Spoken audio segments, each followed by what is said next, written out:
screen. Okay. I record as a backup. I already made you and Malcolm co-chairs, so you can have let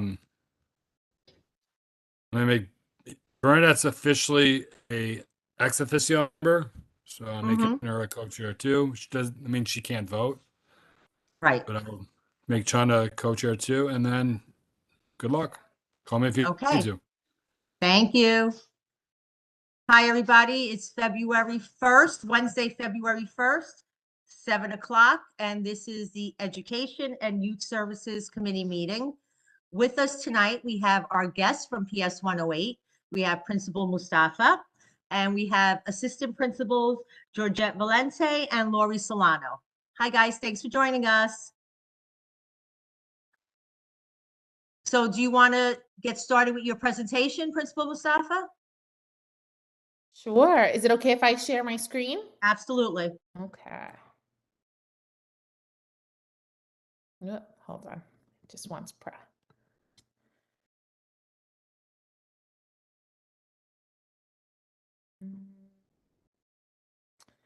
All right. I don't know if it's going to let me share because it's my first time downloading Cisco. Georgette, do you want to see if you can share? Okay.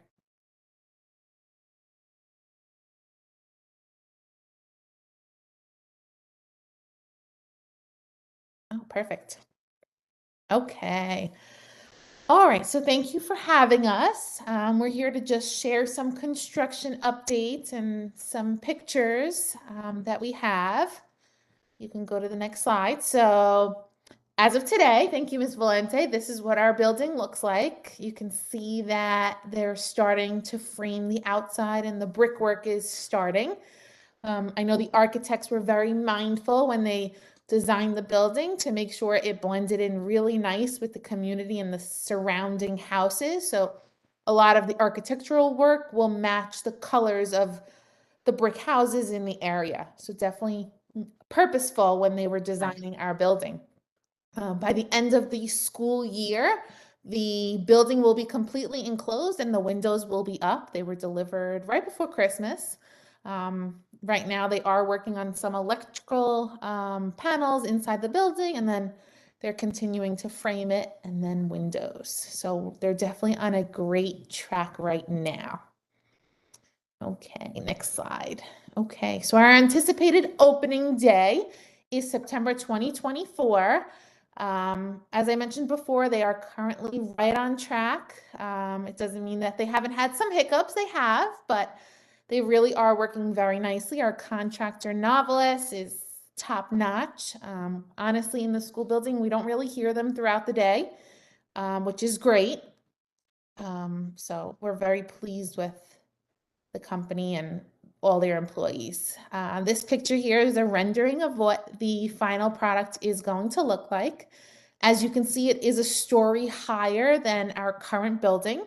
There will be 4 floors. Our new cafeteria will be in the basement or cellar, as they're calling it.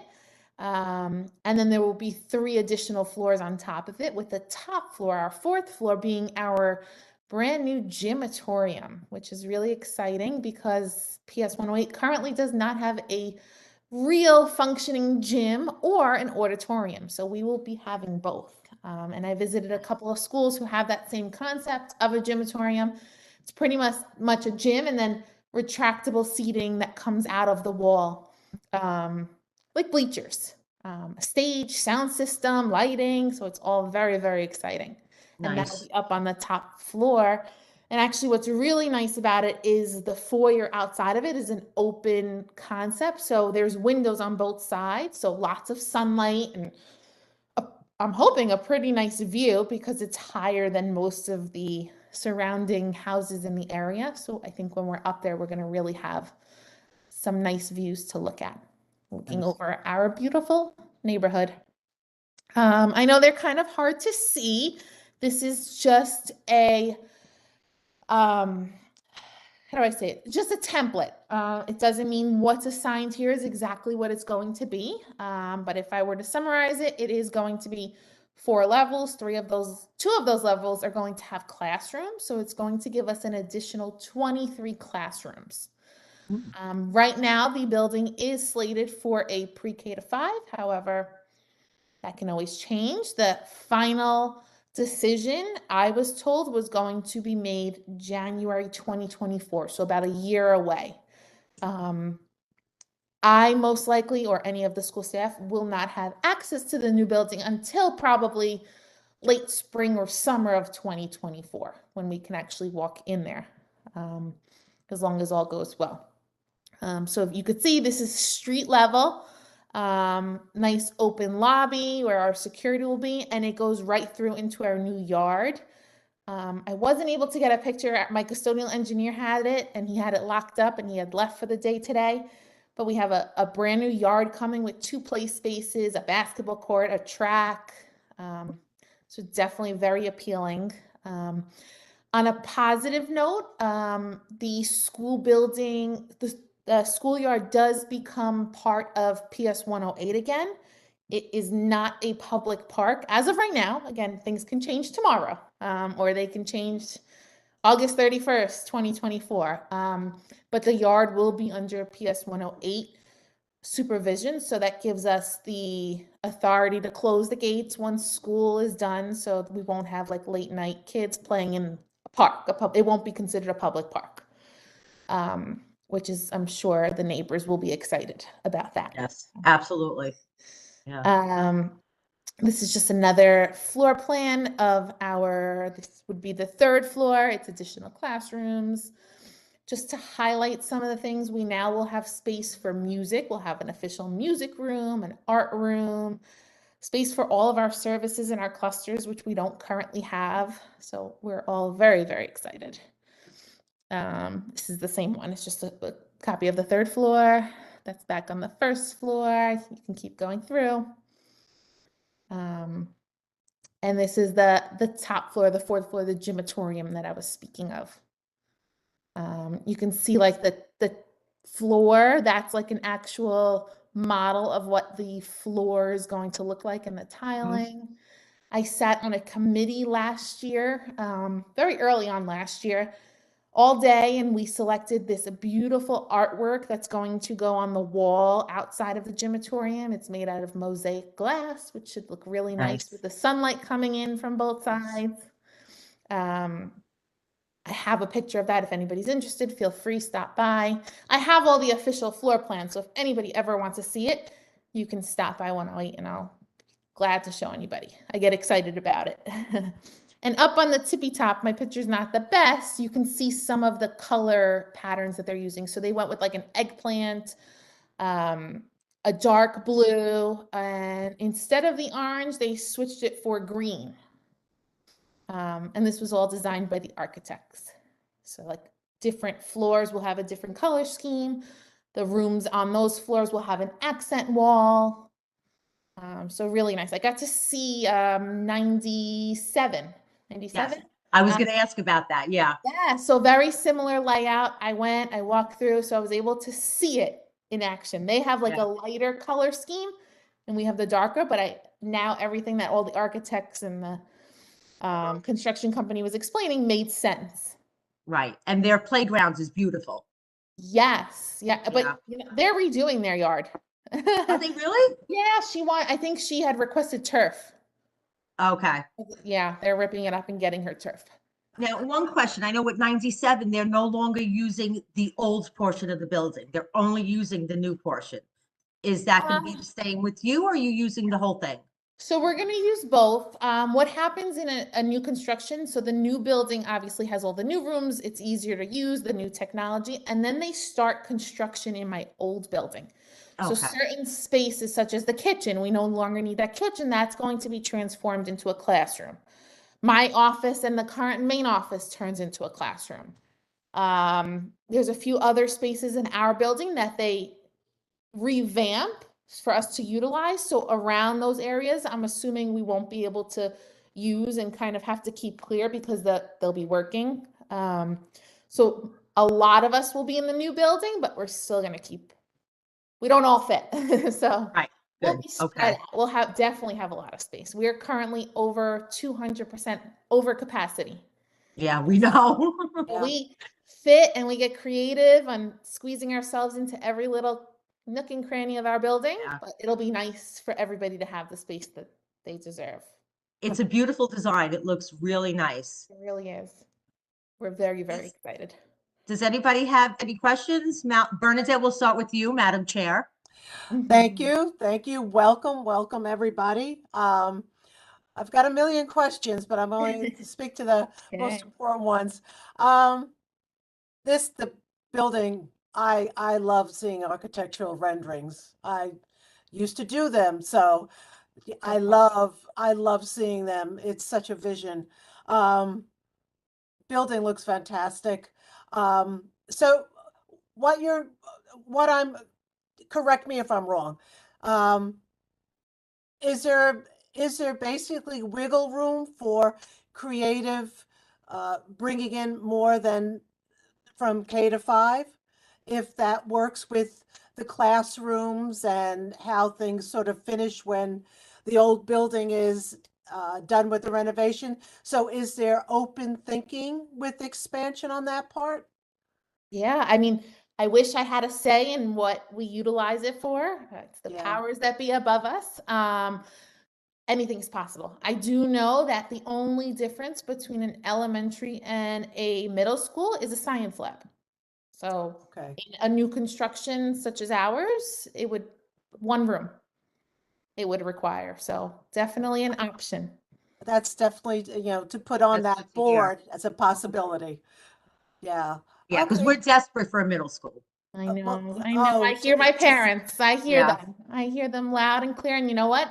I tell them all the time, just email who you need to email, spread the Well, word, speak up, Mhm. and you never know. Well, Yeah. that's definitely something which we've discussed over and over, and especially in the education, culture and youth services, committee. It's been the number one top subject for years, that along with a community center. So Yeah. this community board 11 needs it for their families, for their children, and we're going to find a way to Mhm. try to find a way to work whatever creativity could possibly be on this project and then continue moving forward. It's definitely a priority, and it's going to be a priority, or it's already on the mayor's priority list for Community Board 11, and we're going to keep that coming. So Yeah, Right. absolutely. thank you And so much. that's what I tell our families, just make your voices heard. Yes. Mhm. Parent voice is key in the DOE. Yes. I see that some, Unfortunately, not so much principals. that's okay. But I'm here to support anything. So anything you guys need, if you ever want to come and see anything, the door's open. Yeah, I would love to see Me the too. picture of the painting. I'm the art teacher at St. Francis Xavier. Oh, okay. Yeah. I'm gonna have to say it is beautiful. It's made with mosaic glass, and it's gonna incorporate pictures of kids around New York City. So like a lot of diversity, but the Nice. student pictures are in black and white, and it offsets like the rainbow mosaic glass. It's beautiful. I have to Oh. come by. Yeah. Yes. It Yeah. Oh, wait, you know what? Oh no, I can't present my screen. I have a picture of it on my On your phone?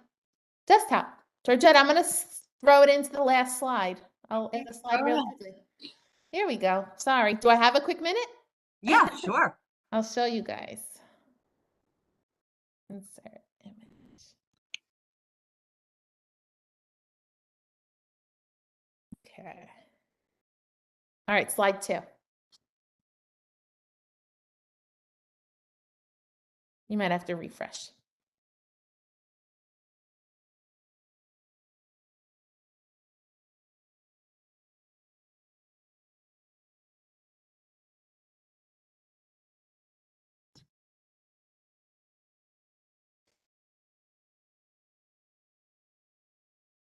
I think I put it up in the front. Yeah. There it is. There you Ah. go. There you Oh, see. So that's those are the beautiful. doors. Yeah, it's gonna look really nice. We are very excited. Oh, Oh, that's I love it. beautiful. I love the colors. full wall. It's gonna look really nice. Yeah, very nice. Thanks for sharing that with us. Of course. Bernadette, did you have any other questions? Nope, on to the next. Malcolm? I lost Malcolm. Where is he? Hi, Malcolm, do you have any questions? No questions currently. Thank you. Chun Chun? No question.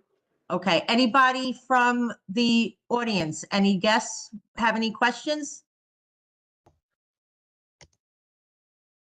You have a couple of board members first. Yep.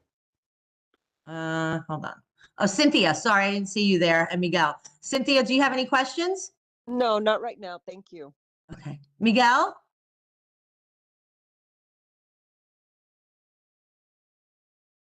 Okay. Anybody else have any questions for our guests?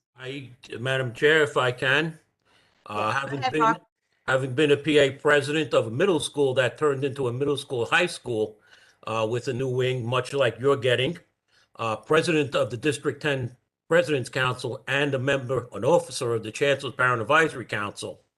Are you expecting, since it's originally going to be a K-5 school, are you expecting a population increase in the neighborhood around the school? So, I mean, not right now, as far as I've been aware. What I was told at the beginning, my first meeting, was the building was really being built to give us the space that we need because our school building is currently overpopulated.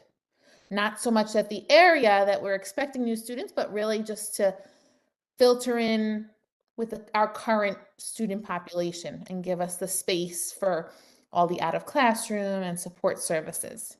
Stefania, you might just want to remind everyone that the transportables were removed. So there were 8 classrooms that were used, which are no longer there. So that's part of the space. That's, I have a couple of questions, so if I can continue. We in District 10 had a brand new school open up and we had transportables within 6 months back in that yard. Okay, because we were a way overcrowded district. We were the second largest school district in the state, actually. The middle school option, though, since you're going to be, opening up some classrooms inside the old building, I know that the size of the classrooms are different, the seating is different because the children are larger, but we were using some of our middle school rooms for the high school students also. So they can share the same rooms. All you do is you just get larger furniture in those rooms. That's the difference.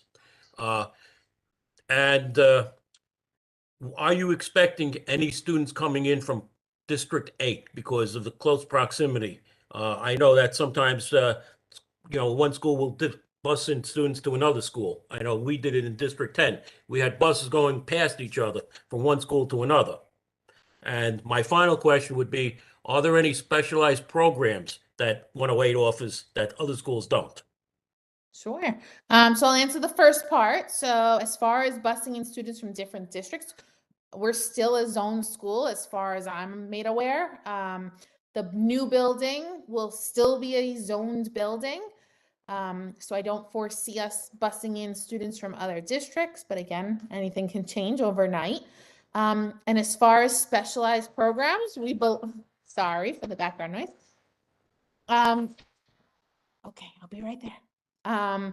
We do offer many after school and enrichment programs. I think maybe more so than some of the other schools, but again, I feel like all District 11 schools are phenomenal.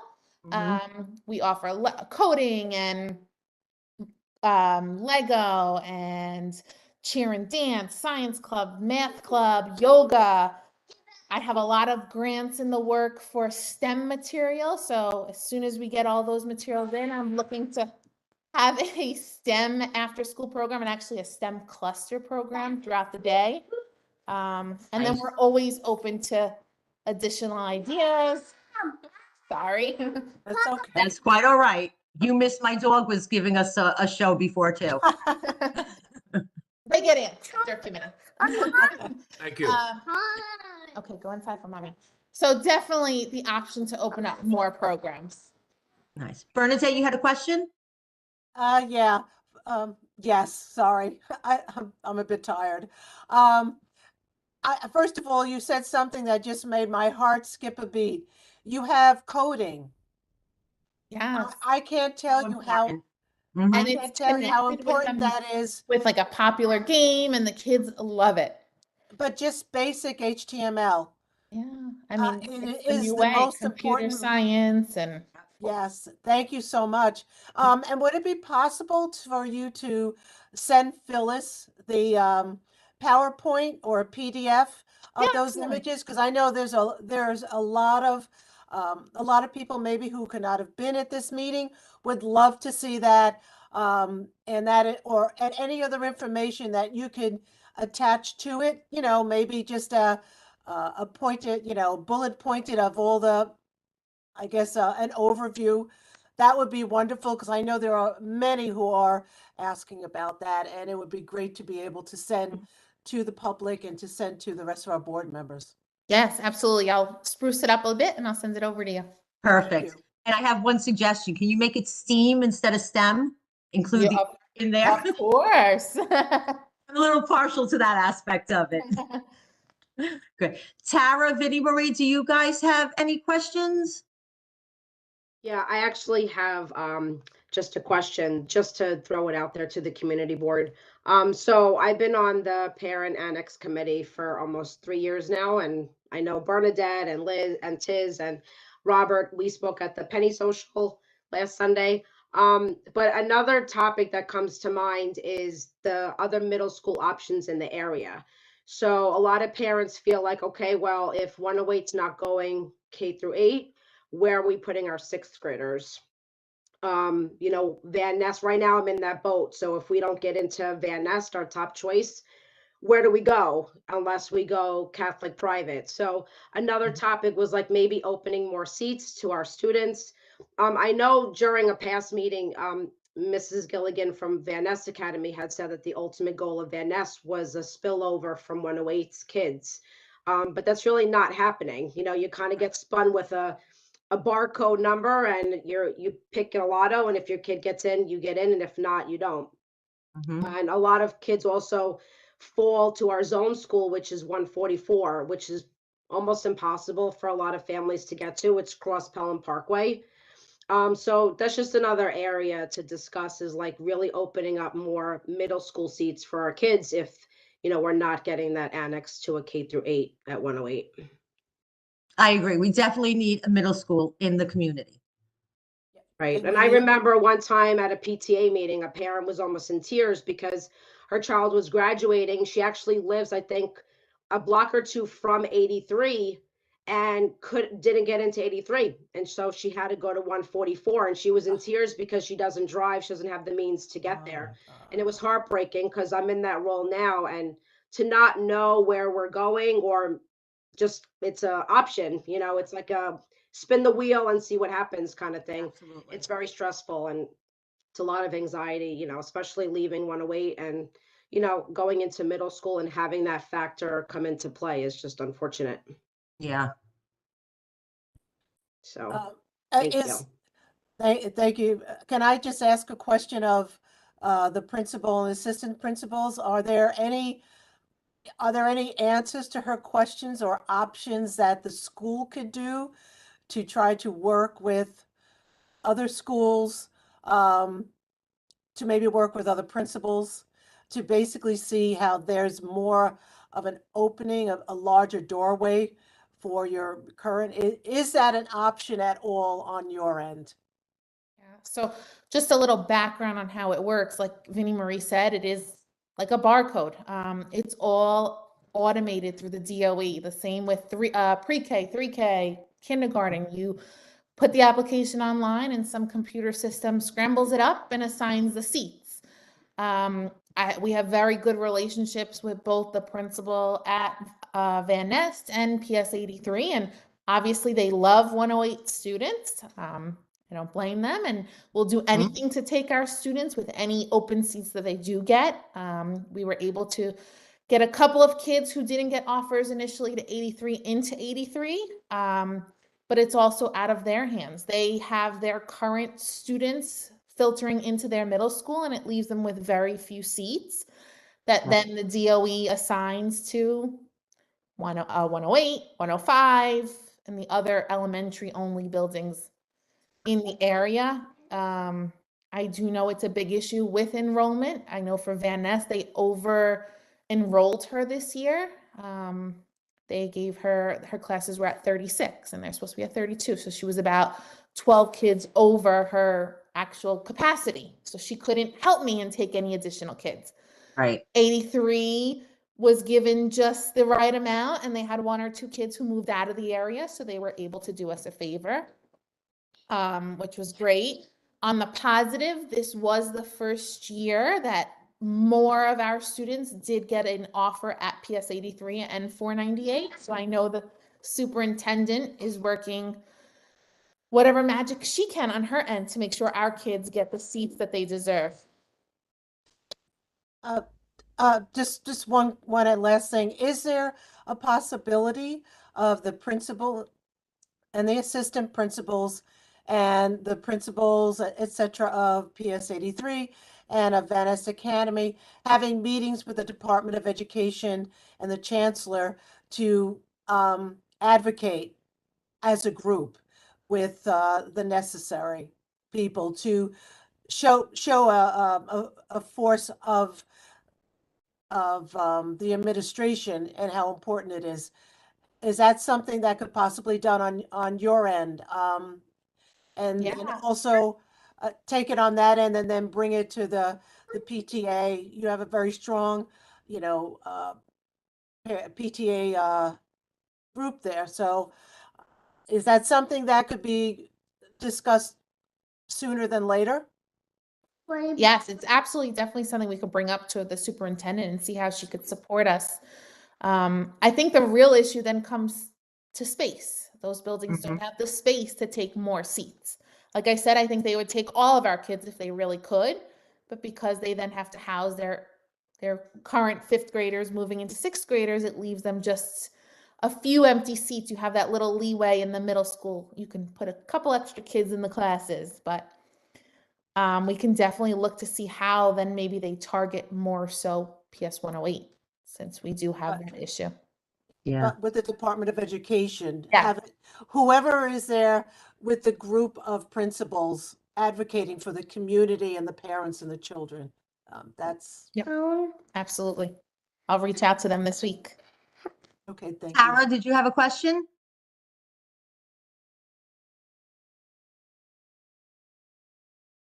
You're muted. There you go. Sorry, thank you. Forgive my voice. I've been under the weather for a few days. I just don't have a question, but just a few comments. Just wanted to say, first of all, congratulations, Bernadette. I heard that you were elected chairperson of the community board. Thank you. That's great to hear. I just have a few comments about what you were just speaking about Van Ness Academy.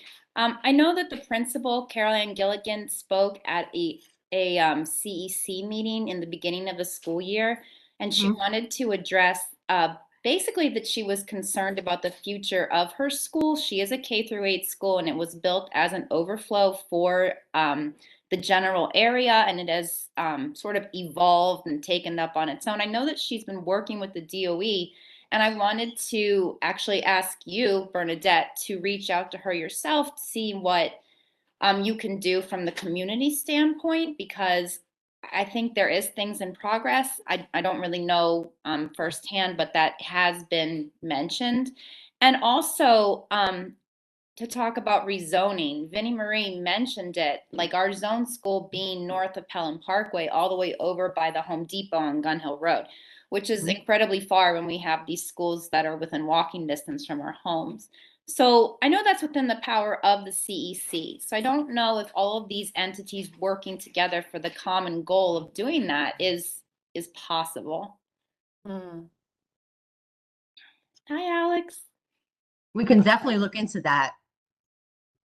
I think it does have to come from other voices as well. I tried to get our parents, I know how powerful parent voices are. I want them to be able to advocate as well. A lot of parents have these concerns about middle school, but I think that they just don't often know where to go, who to speak to. They come to me, they come to Ms. Mustafa, they go to other parents. We all hear it, but then, it's a big, big, scary, intimidating system. If you're not in it, it can be very difficult to navigate it. So having people on the other end, such as yourselves, is incredibly helpful.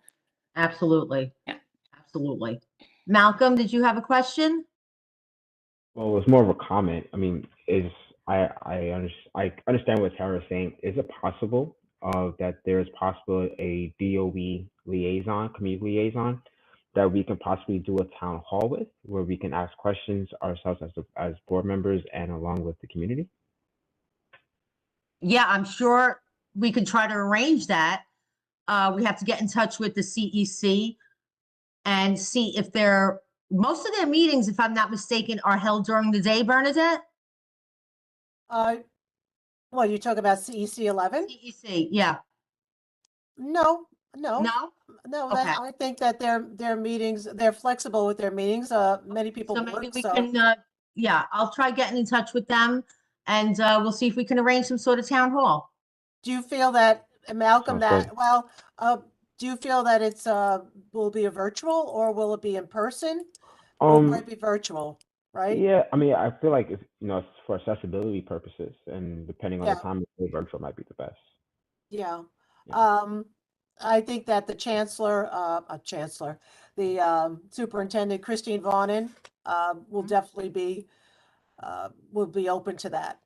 So that's something that maybe we can also, from the Education, Culture, and Youth Services Committee, have a public hearing, town hall, a place where the parents could ask questions, maybe come up with possible solutions. But we do have to get members of the Department of Education, which maybe the principals will be able to get the proper people who are the liaisons that could actually be a part of that, not just be able to answer questions, but also be a part of this process that we have to work towards.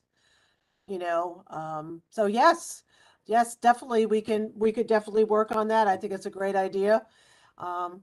Definitely needed. Yeah, I'll get in touch with Ms. Mustafa and with Georgette and Lori, and we'll come up with a plan to do that. Yes. I see a hand up. Bob? Yeah, just one final comment, because in District 10, we had schools in archdiocese buildings where they could only go K to 2. Then we had buildings with 3 to 5, K to 4, K to 5. We had all different grades, and we found out that K to 8, or I should say, the less the child is moved from school to school, the better it is, because they stay in the same school. That's why we had a lot of K to 8 schools and we had 6 to 12 schools in District 10 as we went on. That's all I just wanted to say. It's better for the students not to be moved around. And that goes for all schools and all students. Right. Yes. Well, as a Catholic school teacher, I agree. I mean, my kids are with me from when they're 4 years old in pre-K until they graduate in 8th grade. So they build different relationships that way. Yes, I have to agree. I am a recipient of being from, well, they didn't have pre-K then, from K to 8. And the foundational relationships on a social level too, that besides, and also the 8th graders, which my son was one of them, he taught, because it was a Title I school, taught the 2nd graders. So it was part of the Title I. Having from K to 8 is a foundational, key factor in a positive reinforcement for their children's fundamental. And I couldn't agree more. Yeah. Now, I do have a question. Recently, there was the issue with a charter school trying to take part of PS 113. Luckily, that failed. It did not go through. What would your opinion be on a charter school coming in and taking space from a public school? I know I'm totally against something like that. I'm not against charter schools, but they shouldn't be housed within the public schools and taking resources. Absolutely. I've said it to my parents straight out. I mean, while charter schools, they have great programs. The kids do very, very well. However, they should stay in their own space. Initially, when the 113 campus, I heard all about it. It was a Friday afternoon. I couldn't help but think, oh my goodness, I'm going to have extra space in my building. We could be next. Yeah. And that's what I was telling my I'm staff. sure that's what I everybody was thought the telling my same thing. parents, Yeah. That we need to fight for 113 so that they learn Mm-hmm. District 11 is not a place to house themselves. And Right. again, nothing bad about a charter school, but just not it when you co-locate, and I've heard from other principals who co-locate with other charter schools, Mm-hmm. it's just a Yeah. lot more complicated than it needs to be. I agree. Especially they were going to lose their resource room. They were going to lose their libraries. They were going to lose a lot by co-housing the school there. So I'm glad that did not go through. And from what we hear, they guaranteed that it won't happen in any District 11 schools. So I hope they learn their lesson. That's all we can say. It doesn't mean they're not going to try again. We don't know how aggressive they are going to be, but it was definitely a huge turnout, a huge parent turnout, which showed that parent voice really plays an impact. I mean, they had parents, they had every District 11 school on their Yeah. side, politicians. So it definitely was a big fight and they won it. And let's hope it doesn't happen again to any of our schools in our district. Absolutely. Absolutely. Does anybody have any other questions? I do. Okay, Bernadette. Thank you. Well, I wanted to know with the Success Academy, was it only the space that they were going to take away? Was that the only issue with in that situation? That's what as I was reading the information and just getting more facts, it seemed to me that it was the space issue. So am I correct in assuming that it was basically priority-wise that was that and nothing else? No, I heard it was services too, that 113 would be losing their services, Services as to what? their Which Title was- I services. Oh, okay. I wanted to know specifically what that, what, so besides that, there was nothing else. I know Title I is very important. I So know I all think about Title the I. biggest thing with a charter school coming close to any school is that they target your high performing students. And they have a good advertising, they prepare the students well, they guarantee scholarships and getting into high-end high schools and different programs across the city. But then if the students don't keep up to that criteria, they send them back after the public school loses funding for them. So we get funding for students who are on our register as of October 31st. Pattern shows that students then come back November, second week in November, they're back at their zone school when the charter school has received the money for them, but then not educating them for the rest of the year. So that's just one of the many concerns that the district had. Yes, 113 was losing music space, their library, their second cafeteria, but there's other underlying factors that then come into play with a charter school in your district. Thank you. Okay. I just have one other thing. There's a question in the chat. Is it okay to share the images from the PowerPoint on social media? Yes, I'll just get the go ahead from SCA tomorrow, which is the School Construction Authority. I'll call them tomorrow morning and then I'll send And it just over. put that, if you could send that information to Phyllis when you send everything, just so that we're able to, put it on social media so that everybody can, because everybody is very, very interested. It's Yeah. so important. And I have it all. I have it all. So anybody's definitely welcome to come in and see it. I have And all the that- floor plans and That's also color sharing schemes. that on social media, also that the doors are welcome to come in and speak to you or the assistant principals and ask for just get a, quick tour. That would be wonderful. Thank you. Yes, absolutely. Wonderful. So exciting. It definitely is. It's going to be a Yes. nice addition. Yes. Does And- anyone else have any questions? I see Diana's in. No one? No questions from me. Okay. Easy Um, night for my first one. Ladies, I want to thank you so much for joining us tonight. It was really a pleasure to finally meet you, Ms. Mustafa. Georgette, Lori, it was nice to meet you too. Thank you for joining us. I know I see you have to get back to your family, so we'll let you go. And I'll Thank be you in for touch. having us. Yes, if you Thank guys you. ever need anything, Bye. feel free Thank to reach you. out. Thank you so Thank much. you. Have a great Bye, night, guys. everyone. Bye-bye. Thank you all.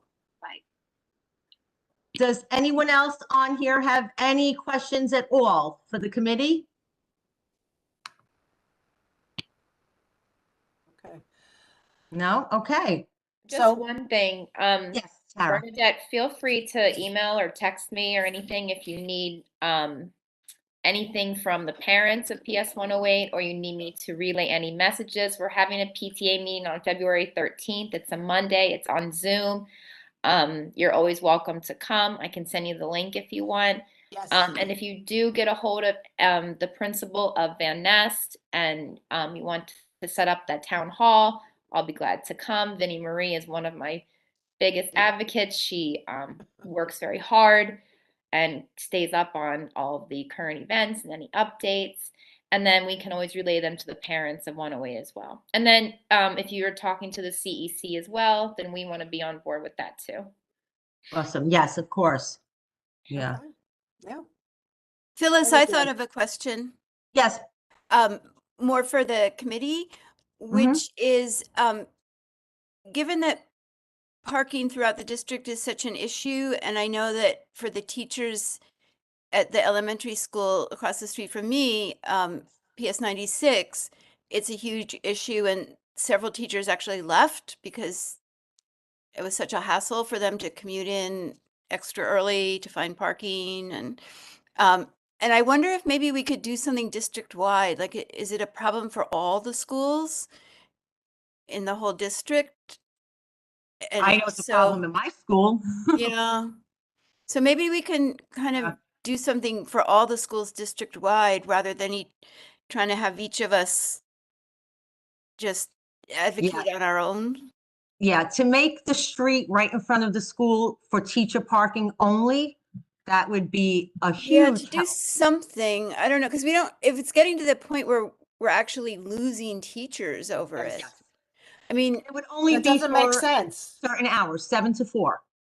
Teacher parking from 7 a.m. to 4 p.m. so that Yeah. people, when they come home from work, can park there. I because a don't lot of understand- teachers don't live on easy mass Mhm. transit routes. Right. And some, like the principal at our school, has a lot of appointments outside the school during the day and needs her car to be able to go Mhm. to those. Right, so it's constantly looking for a spot when you get back. Right. Yeah. So, I mean, I- then you're kind of taking away spots from the residents, but But it would only we be work during out the something. day. Yeah, it would only be during the day. At night, they would still have the parking spots. Right.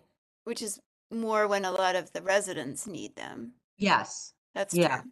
That would be a very good question when we have the town hall, Mhm. because a lot of necessary people need to hear that and give some sort of feedback. Right. And I'm sure this has been brought up many times. Many times. Doing it district-wide is the best thing. Yeah. Malcolm? Yeah, I'm wondering if that is something that can possibly proposed under for budgeting within community development, next, the next go around for infrastructure. So I guess in the sense that, the DOE and, probably the DOT, whoever works on that parking stuff, could possibly make the parking for the teachers within that certain time, and then after the time is done, then it goes out to community. But I'm wondering if there could be an expansion in infrastructure for that. If that's something that's worth We submitting might a need to budget bring request. transportation committee in on it. Okay. Yeah. Nick? Thank you. My parents live on Neal Avenue, and I was thinking for parking. I know they've had issues with parking from the Jacoby. So would it be a permit, like a sticker for the school and for residents? That way, I would imagine there might still be plenty of parking in the community if you're not getting a lot of these parking that should be parking in the lot of Jacoby, parking in the streets. That might be a solution as well, instead of just saying no parking from certain hours. That might be something to consider as well, if there's a feasible way to come up with a system like that, which I know some communities outside of New York do, and it seems to work well for them, because you're not taking away parking for residents, but the schools also are able to park there. Right. Yeah, that's something that we can look into. I know the issue with Jacoby parking all over the place, especially on Seminole, it's been an issue for a while. Yeah, definitely. Yeah. Just question, what are the current parking issues on Jacoby with the parking lots? They don't want to pay for parking. Okay, so when they don't want to pay for parking, people just don't use it. I mean, I know for me, I do the same thing. If I have to go into one of the buildings, I'm not going to pay for parking. I will park like right around the corner or whatever. So yeah, I mean, maybe there's something that we could work out with health and hospitals.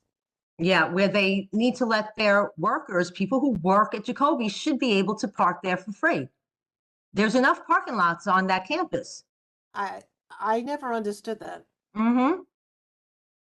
So, Bob? If I might, you have a red zone in front of the school on Neal Avenue, which is for buses dropping off and picking up. And normally around schools, you have white zones where the school is given X amount of placards that will fit into that space, and they're divvied out to the staff. Okay, that's what happens normally at public schools. Well, we don't have that at 96, and I'm not sure about 108. Vinnie Marie, is there teacher parking in front of the building? No.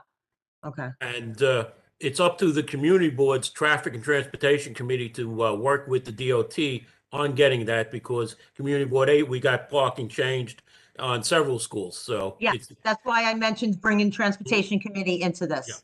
Yeah. Okay, thank you. Christy? I just wanted to say that most hospitals do not allow their employees to park on the street. It's like a rule that they try to make them park on the property, even if they have to pay. So when you approach Jacoby about that, that's something to keep in mind. Absolutely. Thank you. Christy, just a quick question. Why, within the union, is that something that was ever brought up, that they should be able to park there since not have to pay? Not that I know of. No, I don't think it's a rule. I don't think, because it's a city hospital, and I don't think that they can force them to park on campus. And not pay? Yes. But that's something that they should really consider, especially if it's their employees. Yes. But a lot of the private hospitals, they do make their employees pay for parking, and they have to do it.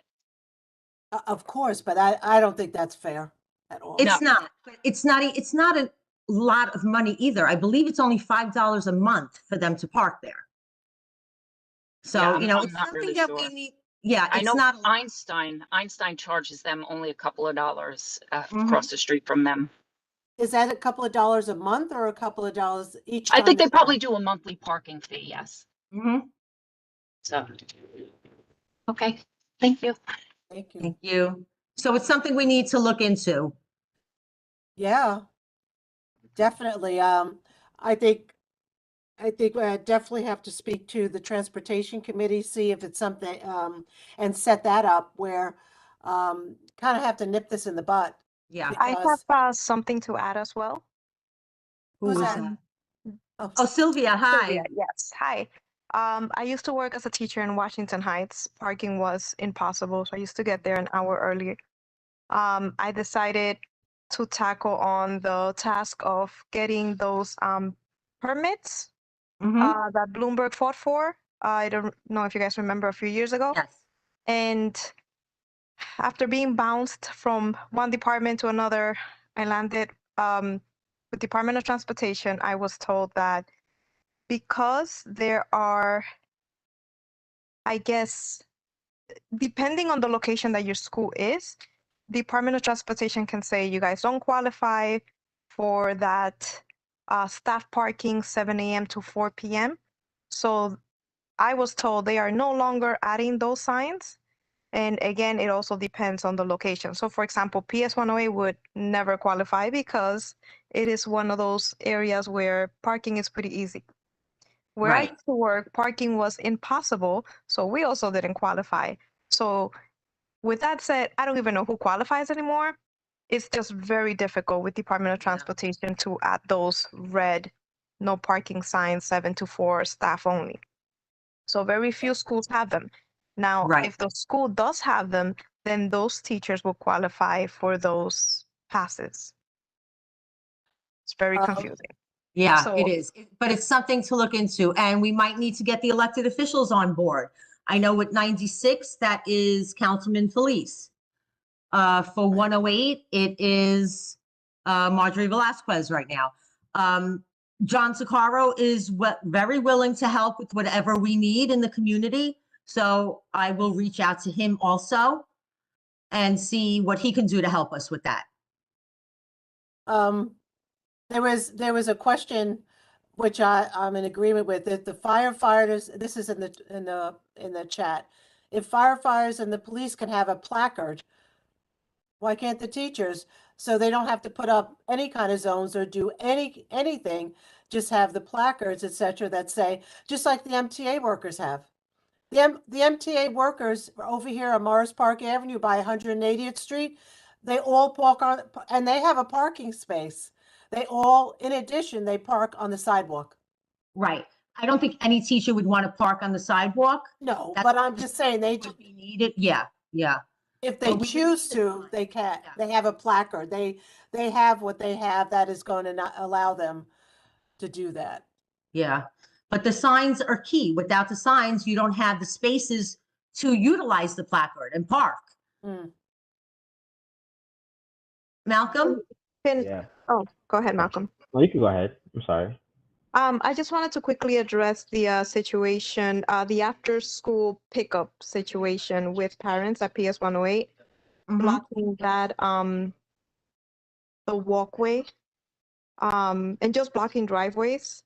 I'm wondering what we can do to maybe have a patrol vehicle few days or even a week, just so that parents can get that message that it's a safety hazard. You cannot block people from block the walkway.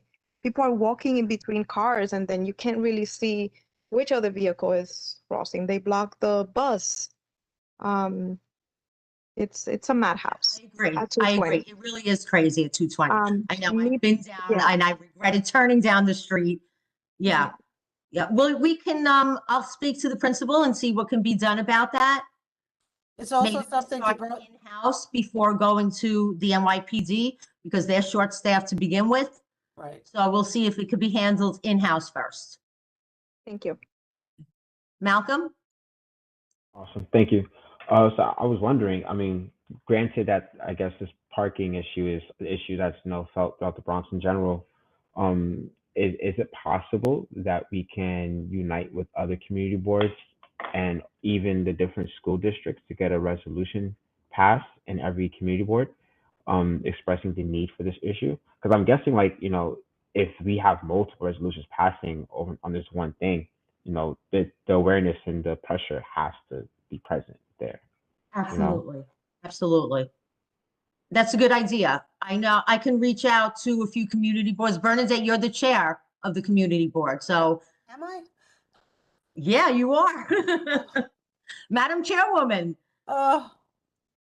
Yes, we definitely is something we could reach out to the other, well, the other community boards and see. Excuse me, Bernadette, 1 second. Somebody started sharing a whiteboard. I shut it down. Thank you, Malcolm. You're welcome. Who is Jay Whitland? Okay, I don't know who that is. I don't Oh, I don't either. I don't either. Okay, go ahead. I'm sorry, Bernadette, but I was afraid something was going to pop up on that whiteboard. Okay, we could actually stop that. You're, as co-host, et cetera, you can stop that. So, but no, I'm just saying we could reach out to other schools and other, we have CEC 11, which is our district, and it's a very large district. Mhm. So that's also a question for Christine Vonnen, who is the superintendent, to see what her suggestion would be on that. Okay. What we can include so that it's something, it's not just to our community board. I'm sure it's an issue as that spans a wider preference, wider Mhm. area. Yeah. Cynthia? Actually, Malcolm kind of beat me to it. I was going to say that, you know, if we keep the conversations local, I don't think we'll ever really see much of a change. Whereas if it becomes a more organized, concerted, wide net that we spread, you know, the squeaky wheel gets the grease, so to speak. And I think bringing attention to the issue and making it a little broader might help push it forward. Right. So I'll discuss that with Bernadette if she wants to reach out to the chairs or if she wants us to reach out to the education chairs of the boards. We'll work that out and see how we're going to get the other community boards on board with us. Maybe this is also part of what we need to have be part of the town hall. Mm-hmm. Oh.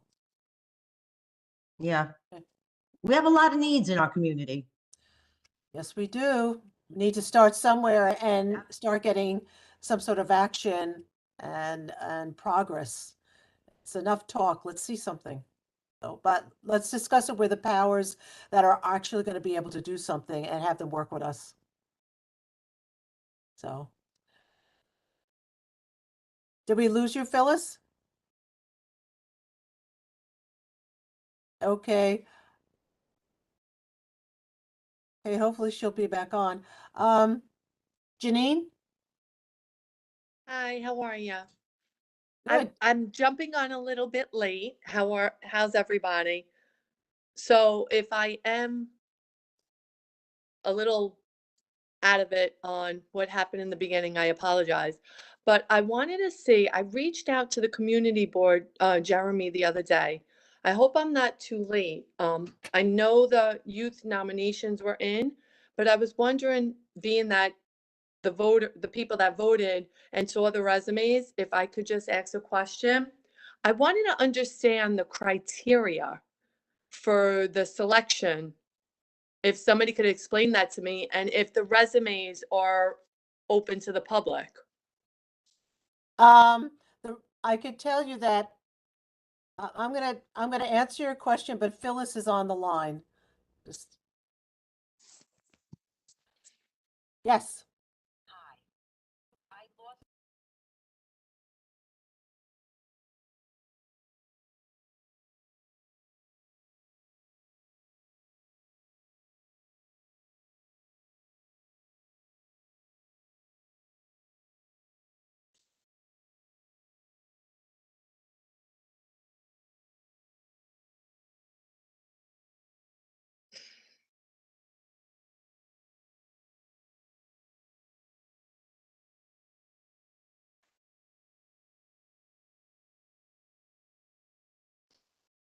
Okay. There's been some technical difficulty with Phyllis, even though we see her. She's going to reboot and come back in. But I can answer that question, Janine. We lose you? Janine? Okay, did we lose Janine? I'm back. No, Sorry. there she is. What happened? I'm here. Okay. Committee members, if you don't mind, is it okay that I answer this question? Yeah, sure, if you like. Yes, okay. Okay. Malcolm had a great idea that was brought up at in a discussion, and it was presented at the full board meeting to have a workshop to let the public know, to explain more the criteria. answer questions, etc. But I'll give an overview right now. And but I know a lot of people will still want to be a part of it. A lot of parents. There's a form on front of the form. You have the form, correct, Janine? Yes, it's a quick form that I Right. went to the Allenton Association with and we discussed. Right, okay. So the criteria is as simple as that. The nominee has to be between the ages of 13, or is it 14? I always get it. It changed over the years to 20. Okay, so that's the age. If they could either live in Community Board 11, but if they are a non-resident and don't live in Community Board 11, their volunteer work has to be in Community Board 11. Whether if they go to school in Community Board 11 and their school, whatever the nominee is involved in, if they did something special with the students to help the community or to advocate for something, the additional information is on that. But the thing is that they have to detail, it can't be vague. They have to detail the guts of the sandwich. Okay, if you went to school in Van Nest Academy, if you went to school in PS 108, well, yes, and well, no, that's too young. So whatever high school. If you went to the public library in Community Board 11 and you did a lot of work at the library, you helped with the after-school programs, even if you did not live in Community Board 11, it has to be detailed. You have to look at the committee as a clean slate. You can't just say, I got an award. Well, what did you get an award for? What did you do to get that award? Can you give a reference to somebody that could vouch as a character witness for what you did in that award? If you did a cleanup at a park, if you did a cleanup for the Mars Park bid on the tree beds, if you did something, what did you do? How did you feel about it? What do you think it did for the community? It's an expansion. It's almost like if you had your resume and you're going for a job interview, somebody would say, well, how did you feel about working there? What did you feel you got out of it? What did you give to the particular job? It's the explanation and you know, I think the committee, I think I had a submission also, so I was not on, I did not go into executive session, but I did go over all of the 11, the 11 nominees beforehand, as when I was chair, I gave to all of the other committee members so that when you go into executive session, you could discuss things further. So I think they did a good choice on it. It was a hard choice. It was a very hard choice. But the one thing that, since I have you here in the meeting, is to understand that's one of the main reasons.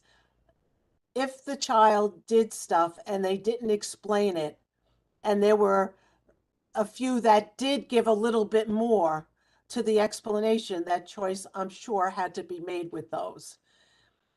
If you go to a job and you don't explain things, or you don't put in, what you did in the job, etc., you're not giving that employer much information to go on. So I think that, yes, I appreciate that. But with that being said, maybe then the actual submission form has to be a little bit tweaked and maybe worded what outstanding, quote unquote, involvement. There needs to be like that key word, because when I sat down with Sal Castorino from Allenton, we kind of put together, because he knows my family and he knows my involvement. She's a NYPD explorer here at the 49th precinct. So how do you summarize something of that nature, and what specific thing did she do? So that's why I was curious what stands out on their resume. Not saying, I get it, I'm sure they're all worthy of the award. I'm not denying that. I'm not here to argue. I was just looking to understand what they did different. Was it a special Community Board 11 cleanup project? Was it something specific that got them picked? And like I said, I'm not here to argue or, anything. I'm just trying to understand the quote unquote, that special criteria that you guys were looking for so that we can improve for next year. Malcolm. Hey, Jenny, how are you? Hey. Trust me, I 100% agree with you. And I think when we went to executive session, the entire committee agree with you. I do think that there needs to be several revamps to our application process. I'm not too far removed from, applying for scholarships and applying for colleges and stuff like that. So I definitely understand.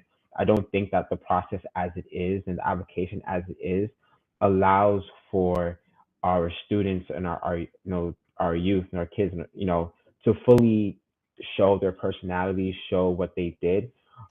Which is why I pushed the workshop idea with Bernadette, because I feel like that will allow us to, in a sense, walk through some of the things that the committee will be looking for, and maybe with some input from you and other community members who look at the application, not the application, but the application, in the descriptions, you can even give us a few ideas or criteria as to how we could personalize it.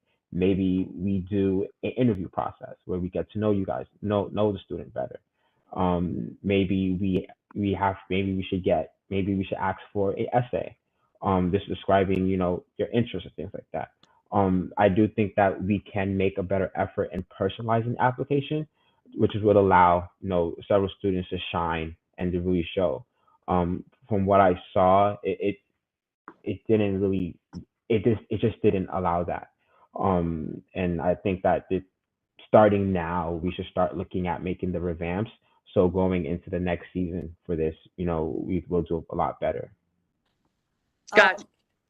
I also wasn't part of the vote because I had 2 people nominated from my 2 boards that I'm on. So I don't know what exactly criteria was looked at. So, but I do like the idea of the interview and meeting the kids in person and actually talking to them. I think I'm sorry, I was just looking for something. I think that's a very good idea. I did want to point out, though, on the application, there are suggestions. If you, I just don't have it in front of me. There are suggestions of, what they can advocate for, etc. And it's in parentheses as it's right next to the criteria. So there were, there were suggestions on there. There are suggestions, and we can elaborate on that. But there just needs to be a much more, not even on the resume part, but just even on the front. There are certain things that you got to put down. So my question is, I have to say my son was also submitted, and I went into detail about all of the things in specific detail that he did specifically. I made sure there was no question, and I even had an additional sheet of paper that went with it and a shorter resume. So, and I just know that if people are going to be reading what my child was going to do, or my nominee, there's got to be more explanation to paint a better picture. But also meeting the nominee in person is a wondrful idea. Mm-hmm. I'm sorry, can I ask just add another comment also, that if it's not selected this year, you can always apply it next year's. Yes. Start now. Yes. Yeah. And start now for next year. And I want to also add a comment that I agree with Malcolm that I think a workshop of going on telling what should be added to a resume will be very helpful, and an interview as well, because by just writing it, it's hard. We're just going through what's detailed, like we're comparing if each applicant like, hey, this give much more detail, I know this better than some other kid probably like write it in more vaguely. And so this is how we make our decision based on. So it had nothing to do with, let me understand this, and also being that it's a community award, because I noticed, now, once again, I'm not nitpicking, but I know that, I was just looking at it, that majority of them were from the Morris Park Business District. Does that mean the same person recommend them, or 5 different businesses from the association did? No, the bid nominated them themselves. And you, any organ, the New York Public, the public library could have put in 3 or 4 nominations, and any civic association could have put in 2, 3, 4 nominations. They just happen to have, there was an extra call for more nominations because they weren't forthcoming, and we got the okay to extend the deadline. So we And is extended it always 6 applicants? 5 are chosen. Yes, the chosen of 5. Oh, okay. The final choice. Yes. Percentage. So- So if there are 20 applicants, only 5 of the 20 each year are selected. Yes. I remember one year we had about 19. I've been on the Youth and Education Committee. Well, it was called the Youth and Education. Now it's Youth Culture, Education, Culture, and Youth Services since 2008. So I've because my focus was always on children and building stuff, dealing with our resources. So yes, I mean, I could say with all honesty, it's only been 5, but we have had many times close to 16, 17, 18. So when we were not, our deadline was at the end of October, we were not getting the amount, of nominees. And so we asked if we were able to extend the deadline. So, then, the one organization said, okay, they did their homework and had 6 applications, 6 nominees. I also do think it might be a good idea. I don't know who you talk to do this, maybe Jeremy or something like that. Maybe we could do it ourselves as a committee, but try to source other scholarships also, that may allow us to, grant the scholarships to our community, based on like similar criteria or so. I don't know. It might be a good idea to also look for more scholarships to expand our pool and opportunities too. That's always a great idea. Anything for the children, anything to help them along, anything to plant seeds of community interaction and, caring for their community. And what our community board, our community did this for me and everything. And anything to do that would be a plus. That definitely would be something we need to have somebody look into where the grants are, the grants and the applications, etc., and start writing the grants for that. I don't know how it works. I will find out how it works with the community board and take it from there. It's a good idea. It could be not just be education too. It could be on other platforms. So, but I would love for it to be through the education. Absolutely. I think it should be through education. So we could focus on those kind of grants. So, okay, we definitely going to put Have anything else to add? Any other questions? No? So I would say we adjourn the meeting for tonight. Make a motion to adjourn? Make a motion to adjourn, excuse me. A second. Okay. Meeting is adjourned at 8:14 p.m. Thanks, everybody. See you soon. Thank you all. Have a blessed evening. You too.